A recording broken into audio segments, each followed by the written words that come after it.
If you don't change, the next 10 years will. That's the hard truth.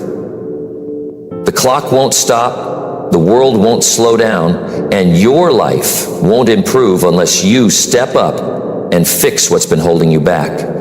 The title says it clearly, how to fix your next 10 years. Not survive them, not coast through them, fix them. That means taking full control, not leaving your future to chance or routine. This isn't about motivation for the moment. This is about building a strategy for the next decade. One decision at a time, one truth at a time. You're not watching this to feel good for 5 minutes. You're here because something inside you knows you can't keep living the same way and expecting different results.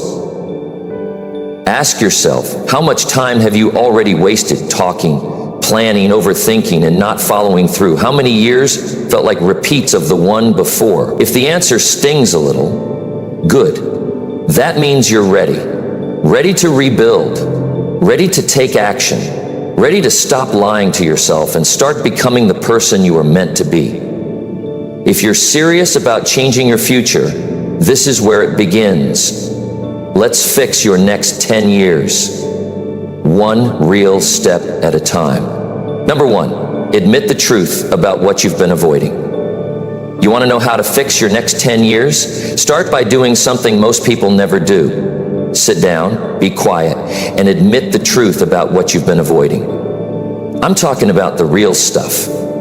The stuff that keeps following you around even when you try to ignore it. Because the life you're living today is the result of all the things you've chosen to face.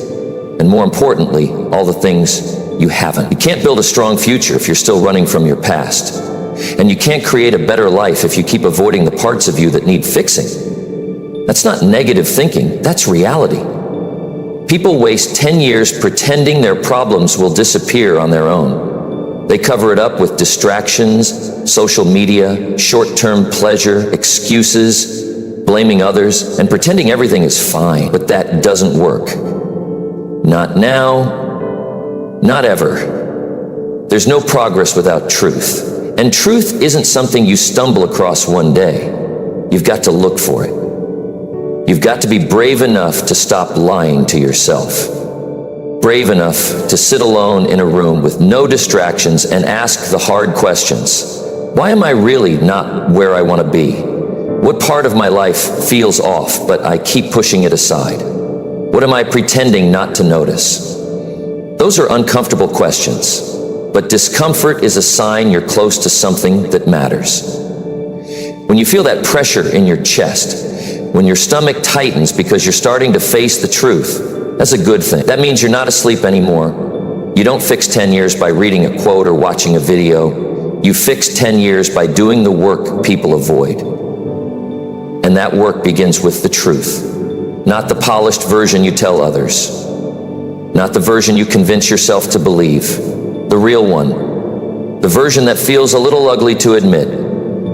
The one that makes you say, yeah, I've been avoiding that for too long. Maybe you've been avoiding the fact that you waste time. Maybe you don't push yourself as hard as you pretend to. Maybe you've gotten too comfortable with average. Or you blame your situation on things that happened years ago. Or you wait for motivation that never comes. Whatever it is, you already know. Deep down, you already know. But knowing isn't enough. You've got to do something with it. Admitting the truth isn't weakness, it's strength. It's the turning point. It's the moment you stop running and say, I'm tired of this. I'm tired of repeating the same mistakes. I'm tired of acting like this is okay. Because it's not okay to waste another year lying to yourself. It's not okay to carry old pain into your future. It's not okay to be the reason your life stays stuck. Here's the deal. If you don't admit it, you don't fix it. Period. You can read all the self-help books in the world, but if you don't sit down and confront the things you've buried, nothing changes. And the next 10 years end up looking just like the last 10. That's how time disappears. That's how life slips away. Slowly, quietly, through the things you ignore. You've got to face your truth with both eyes open. If your habits are weak, admit it. If you avoid hard work, admit it. If you make excuses, admit it. If your mindset is full of doubt and negativity, admit it. If you've been scared to take the first step, admit it. Not to shame yourself, but to free yourself. Because once you call it what it is, you can start building something better. And here's the part nobody wants to hear. You are responsible for doing this. Not your parents, not your partner, not your boss, not the economy, you. Because you are the one who lives with your choices. And if your choices keep leading you down the same road, you need to stop and ask why. People think avoiding the truth will make them feel better. It never does. It just delays the pain and multiplies the consequences. What you avoid today becomes the regret of tomorrow, and regret is a heavy thing to carry. You fix your future by clearing out the things you've been pretending don't exist. So go sit with it. No music, no scrolling, no distractions, just you and the truth. And don't flinch. Let it speak. Let it tell you what's broken. Let it hurt. Because that's the beginning of change. That's where power starts. When you stop lying to yourself and finally say, I need to fix this. I don't want to live like this anymore. And when you do that, when you admit it all without running, without sugarcoating, without shifting the blame, something incredible happens. You get your power back. You stop waiting for life to improve by accident. You stop hoping someone will come save you. You start working on yourself with honesty, and honest effort changes everything. You see, most people won't do this. It's easier to pretend. It's easier to distract yourself and say, one day I'll fix it. But 10 years later, they're in the same spot, just older and more frustrated. You don't want to be that person. You want your future to look different, then do what different people do. They stop avoiding, they face their flaws, they fix their patterns, and they rise. You've got time, but you don't have forever.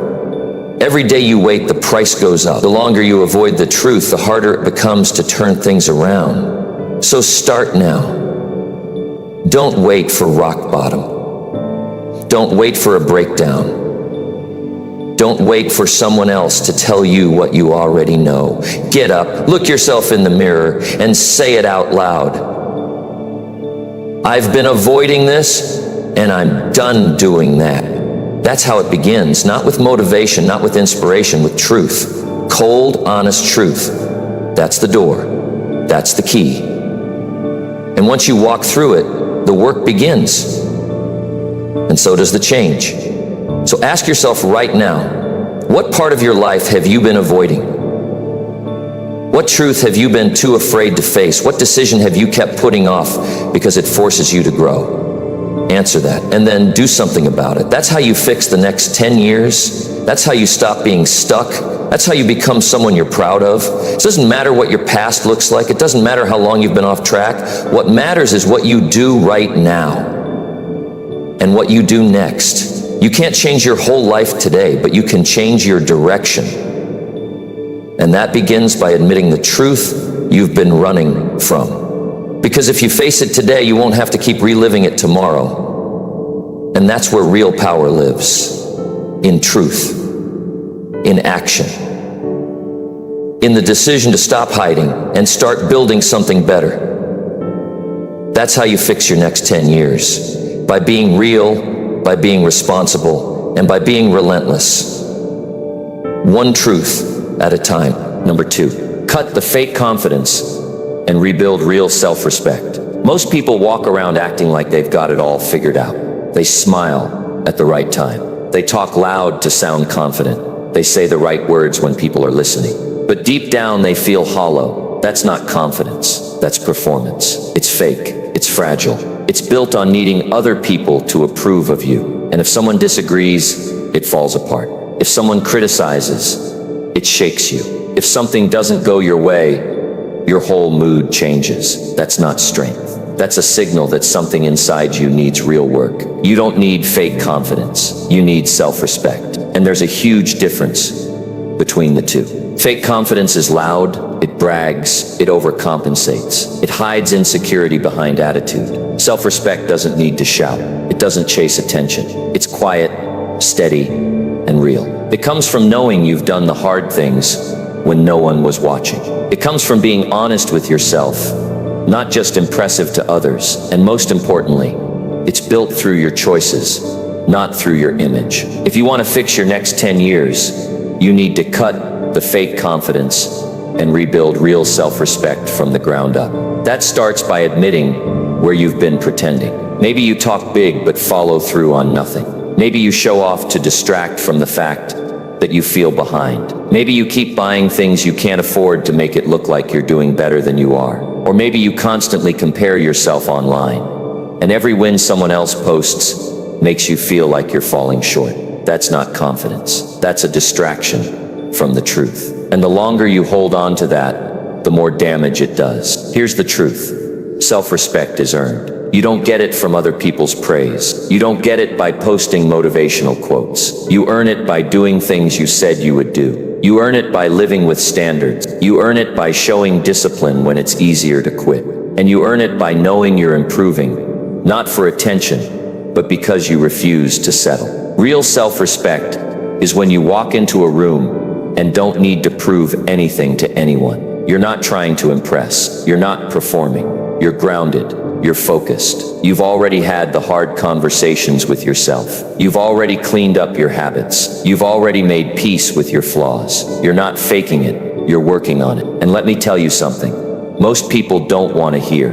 It's better to be real and under construction than to be fake and falling apart. There's nothing weak about saying, I don't feel strong today, but I'm not giving up. That's the foundation of self-respect. Owning where you are without pretending you're already where you want to be. You've got to stop hiding behind surface-level confidence. It's exhausting to maintain. It's fragile. One bad day, and it crumbles. But when you respect yourself, you can handle the load. You don't fall apart when someone doubts you. You don't break when life doesn't go your way. Because you know who you are when nobody's watching. That's what gives you power that doesn't shake when pressure shows up. And if you've been faking confidence for a while, don't beat yourself up. A lot of people were taught to fake it. A lot of people think image is more important than integrity. But that doesn't have to be your story anymore. You can strip all of that off and start building something better. You can drop the need to impress. You can stop chasing likes. You can stop waiting for people to clap for you. And you can start building the kind of strength that lasts. But be clear. Self-respect won't show up overnight. It takes work. It takes consistency. It takes days when you want to quit but don't. It takes choosing your values over your feelings. It takes doing the right thing when no one's giving you credit. But the more you live that way, the more solid you become. And that's the kind of person who doesn't just survive the next 10 years. They grow, they lead, they win. So what does that look like in real life? It means you stop lying to yourself about your effort. You stop calling it a bad day when really you didn't even try. You stop blaming your environment and start taking responsibility for your choices. It means you start keeping promises you make to yourself. You say you'll wake up early, then you do it. You say you'll hit the gym, you show up even when it's cold or inconvenient. You say you'll stop talking to someone toxic. You cut the cord and protect your peace. That's how self-respect grows. One decision at a time. It also means you stop needing validation to feel valuable. If you only feel good when someone compliments you, your confidence is borrowed. You've got to build a life where your worth doesn't depend on anyone's opinion. That happens when you start living in alignment with your values, when your actions match your beliefs, when your lifestyle backs up your words, and when you stop doing things that make you feel fake inside. Sometimes that means cutting people off. People who like the version of you that pretends. People who praise you for showing off but disappear when you show weakness. If they only respect the image and not the real you, they're not your people. Walk away. Build a circle that respects your growth, not your performance. Because when you're surrounded by people who push you to be real, it gets easier to let go of the act. And here's the final part of rebuilding self-respect. It doesn't need to be loud. It doesn't need to be announced. You don't have to tell everyone you're changing. You just start living different. You start making better choices. You start raising your standards. You stop tolerating things that drain you. And people will notice, not because you said something, but because your presence feels different. That's what real confidence feels like. Not forced, not loud, just solid. When you start walking with self-respect, you won't need to chase anything. Not attention, not approval, not applause. You'll already feel strong because you know what it took to get here. You'll feel focused because you're not trying to impress anyone. You'll feel peace because you're finally being honest with yourself. So look in the mirror and ask yourself, am I building real strength or just putting on a show? Am I proud of how I live when no one sees me? Am I keeping promises to myself or just hoping things will change without doing the work? Be real with yourself. That's where all progress begins. And once you strip away what's fake, what's left is something powerful, something solid, something that lasts. That's how you fix your next 10 years. Not by pretending to be confident, but by becoming the kind of person who respects themselves so deeply, they don't need to pretend at all. Number 3, delete the apps that waste your best mental focus. If you really want to fix the next 10 years of your life, you have to be brutally honest about where your time, your energy, and your attention are going every single day. Not what you wish was happening, not what you tell people is happening, what's actually happening. And if you're carrying around a phone that's controlling your mind more than you're controlling your life, that's your starting point. It's not just a distraction, it's a daily trap that quietly steals the sharpest part of your focus. Go through your phone. Look at it like your future depends on it, because it does. Ask yourself, which of these apps make me better? Be honest. Most people have filled their phone with things that kill their attention, slow their progress, and numb their ambition. You scroll, you swipe, you check for updates that don't even matter. And while it feels harmless, it's shaping your brain, one wasted second at a time. And the worst part, you know it's happening, but you tell yourself it's just 5 minutes. It's not. It's your time. It's your mental clarity. It's your ability to focus long enough to build something great.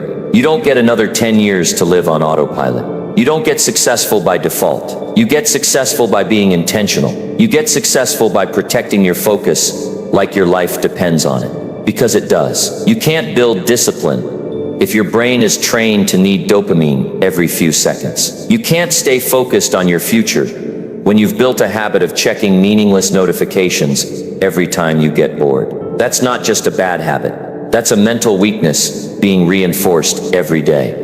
And it's happening in your pocket. The apps that waste your focus were designed to do exactly that. It's not a coincidence. You keep opening them, even when you didn't plan to.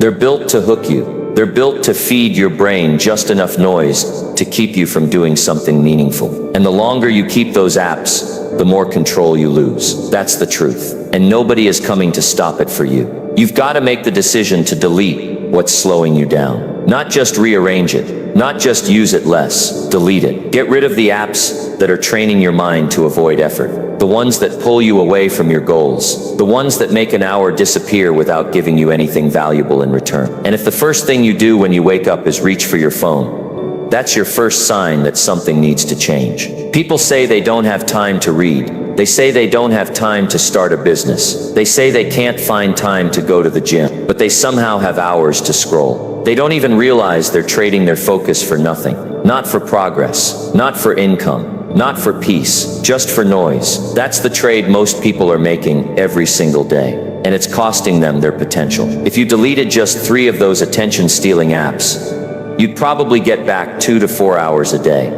That's not an exaggeration. That's time you could be using to build your body,